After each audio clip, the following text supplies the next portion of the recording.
দেখো বন্ধুরা, কড়া গরম হয়ে গেছে। সামান্য একটু সাদা তেল দেবো। একটুখানি সাদা তেল দিয়েছি। এবারে এই যে মরিচগুলো দিলাম,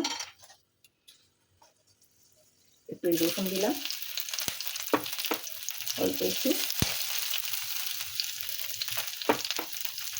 রসুন দিলাম, আদা দিলাম, তারপরে আমি দিলাম পেঁয়াজ, তারপরে বসিয়ে দিলাম এই পটল মাংস।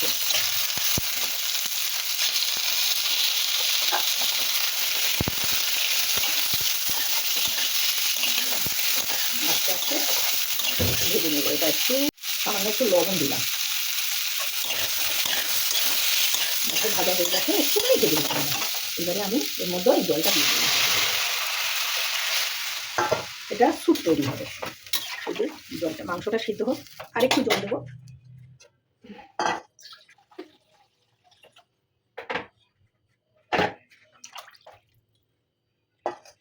মাংসটা সিদ্ধ হোক। এবারে দেখো বন্ধুরা, মাংস সিদ্ধ হয়ে গেছে।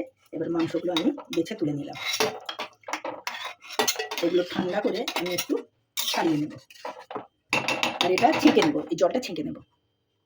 দেখো বন্ধুরা, এটা ছেঁকে নিলাম, জলটা পুরো ছেঁকে নিলাম। এই চিকেন সিদ্ধ করেছি, এই জলটা ছেঁকে নিলাম, আর এই ছিপেগুলো ফেলে দেবো। দেখো, এই ছিপটা ফেলে দেবো। এবারে এই জলটা এবারে দিয়ে দিলাম কড়ার মধ্যে।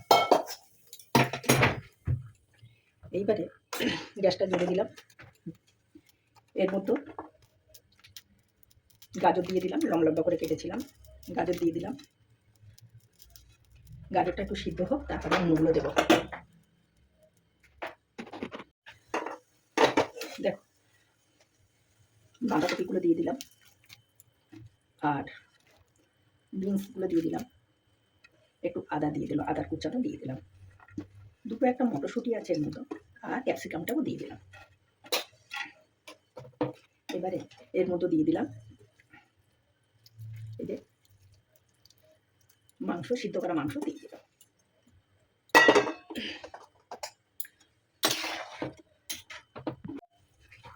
একটু দিয়ে দিলাম সয়া সস।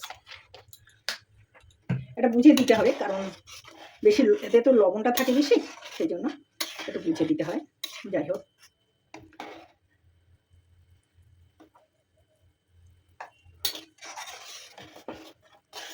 দেখো এইবারে আমি এর মধ্যে দেব, এর মতো একটা ডিম এবারে ফাটিয়ে দিলে দারুণ হতো। যাই হোক, আমার মেয়ে যখন দিলাম না।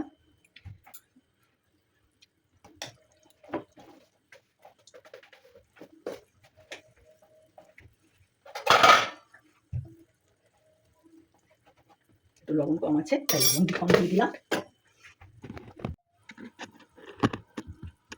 এবারে 2 চামচ কর্নফ্লাওয়ার নিয়েছি, কর্নফ্লাওয়ার দিয়ে দেবো। গ্যাসটা কমিয়ে দিলাম, দিয়ে এই স্যুপের মতো দিয়ে দিলাম, দিয়ে একটু ফুটিয়ে। এটা এখন যতটা হালকা লাগছে অতটা হালকা লাগবে না, আরও ঘন হয়ে যাবে।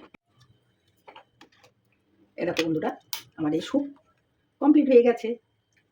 এটা আর একটু পরে, যেহেতু কর্নফ্লাওয়ার দেওয়া, আর একটু ঘন হয়ে যাবে। দেখছো, দারুণ খেতে হয়েছে। তোমাদের যদি ভালো লাগে একবার লাইক কমেন্ট করে দিও। এইভাবে একবার ট্রাই করে দেখতে পারো বন্ধুরা, শরীরের পক্ষে খুবই উপকার, খেতে দারুণ। যাই হোক, তোমাদের ভালো লাগলে একবার লাইক কমেন্ট করো। তোমরা সবাই ভালো থেকো, সুস্থ থেকো। টাটা বন্ধুরা।